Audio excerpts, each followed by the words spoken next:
Assalamualaikum warahmatullahi wabarakatuh. Selamat datang kembali dulur di MDS Channel. Di video kali ini saya akan membahas tentang perbedaan atau perbandingan antara trafo kotak dengan trafo donat atau toroid ya. Di sini ada dua power menggunakan trafo yang berbeda. Yang satu trafo kotak dan yang satu menggunakan trafo toroid atau trafo donat. Apa perbandingannya? Simak video sampai akhir ya dulur, supaya paham nantinya.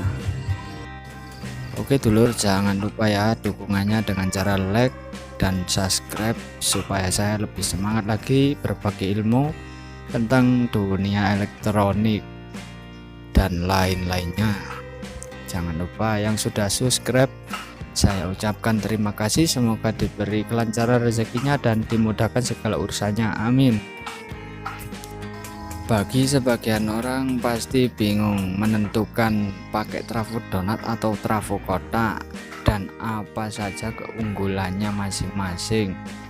Kenapa kok pakai trafo kotak dan kenapa kok pakai trafo donat? Nah, itu nanti akan kami kupas tuntas ya. Mulai dari trafo kotak kelebihannya dan kekurangannya, dan juga trafo donat kelebihan dan kekurangannya. Untuk mempersingkat waktu, langsung saja kita mulai dari trafo kotak ya. Yang ini power yang menggunakan trafo kotak terlebih dahulu. Kita bahas apa kelebihan dan apa kekurangannya. Langsung saja. Nah, untuk yang pertama ini ada power yang menggunakan trafo kotak. Nah, trafo kotak ini diproduksi pertama kali ya dulur, sebelum adanya trafo donat atau toroid. Nah, trafo kotak ini memiliki keunggulan, yaitu yang pertama, murah di harga. Jadi harga trafo kotak ini lebih murah dibandingkan dengan harga trafo donat atau toroid. Nah ya, untuk yang kedua, keunggulan yang kedua, trafo kotak ini saat start pertama itu rendah ya, tidak tinggi. Jadi maksudnya rendah itu apa? Jadi angkatannya itu dulur, untuk angkatan pertama saat power dihidupkan itu tidak seberat menggunakan trafo donat ya. Jadi begini ya dulur, saya pernah menggunakan trafo kotak 15 ampere dan untuk listrik di rumah saya hanya 450 watt saja. Saya menyalakan power tersebut tanpa menggunakan slow start dan ternyata aman dulur, tidak ngetrip MCB PLN nya atau tidak jeglek ya. Nah, saya menggunakan itu trafo 10 ampere donat ya. Itu saya tidak menggunakan slow start, saya nyalakan powernya langsung ngetrip alias jeplak ya dulur. Nah, jadi yang dimaksud untuk angkatan berat atau tidaknya ya seperti itu dulur. Untuk trafo kotak sangat ringan ya dibandingkan dengan trafo donat. Itu tadi dua keunggulan dari trafo kotak ya dulur. Sekarang langsung kita bahas untuk kekurangan dari trafo kotak. Untuk yang pertama, efisien atau kinerja trafo kotak lebih rendah dibandingkan dengan trafo donat ya dulur. Kisaran 80% ke bawah atau di bawah 80%. Jadi untuk kinerjanya lebih rendah ya daripada trafo donat.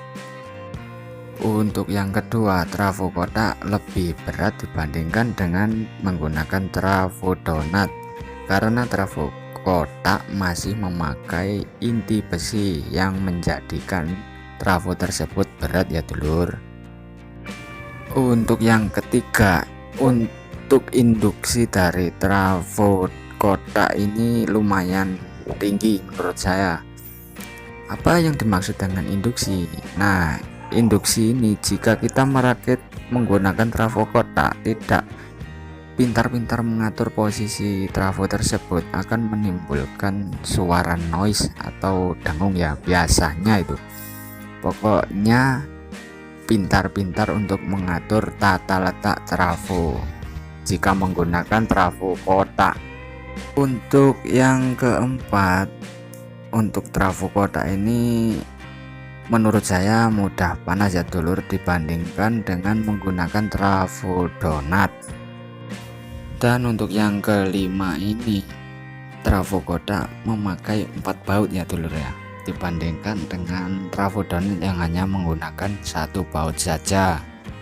Jadi itulah kelebihan dan kekurangan dari trafo kotak ya dulur. Sekarang kita bahas untuk kelebihan dan kekurangan dari trafo donat ya. Nah, di sini sudah ada power yang menggunakan trafo donat dulur atau trafo toroid. Langsung saja kita kupas apa kelebihan dan apa kekurangannya. Untuk yang pertama, untuk kelebihan dari trafo donat adalah efisien 80% sampai 90%. Jadi efisien ini lebih tinggi ya daripada kita menggunakan trafo kotak. Itu dipengaruhi kualitas tembaganya itu lur. Jadi kualitas tembaga tersebut yang digunakan untuk trafo donat mempengaruhi efisien atau kualitas dari trafo tersebut. Yang kedua, trafo donat lebih ringan dibandingkan dengan trafo kotak ya dulur, yang menggunakan inti besi. Yang ketiga, induksi yang dihasilkan dari trafo donat terhitung rendah ya dibandingkan dengan induksi yang dihasilkan trafo kotak. Jadi untuk proses perakitan lebih mudah daripada trafo kotak ya. Untuk penempatannya bebas kalau trafo donat atau toroid. Untuk yang keempat, trafo toroid tidak mudah panas dan lebih efektif dibandingkan dengan menggunakan trafo kotak dulur. Dan yang kelima, untuk pemasangan trafo donat atau toroid cukup mudah karena hanya menggunakan 1 baut saja dibandingkan dengan trafo kotak yang memerlukan 4 baut. Dan untuk yang selanjutnya, untuk kekurangan dari trafo donat, yaitu yang pertama, saat setat pertama sangat berat ya dibandingkan dengan menggunakan trafo kotak. Biasanya untuk mengatasi ini dipasang slow start supaya tidak jeplak atau ngetrip MCB-nya ya. Yang kedua, harga trafo donat lebih mahal dibandingkan dengan harga trafo kotak ya dulur. Jadi harganya lebih mahal trafo donat. Untuk trafo donat ini lebih sering dipakai pada power build up ya. Mungkin itu karena efisien yang tinggi ya dibandingkan dengan menggunakan trafo kotak, dan juga lebih ringan tentunya. Perbandingan antara trafo donat dan trafo kotak tersebut berdasarkan dengan pengalaman saya selama ini ya. Saya telah mencoba-coba menggunakan trafo kotak dan juga trafo donat. Ya karena saya bukan ahli trafo ya, jadi itu menurut pengalaman saya selama ini. Jika yang setuju monggo, jika tidak setuju nggih monggo. Ini menurut pengalaman saya selama ini dulur. Jadi untuk kesimpulannya, jika bingung untuk memilih trafo donat atau kotak, silakan disesuaikan dulu dengan kebutuhannya masing-masing. Untuk lebih mudahnya ya disimak videonya supaya paham tentang karakteristik trafo donat dan trafo kotak. Mungkin cukup sekian video dari saya. Jangan lupa dukung terus channel ini dengan cara subscribe dan di like ya dulur. Yang sudah subscribe dan like, saya ucapkan terima kasih banyak. Semoga diberi kesehatan, dilancarkan rezekinya, amin.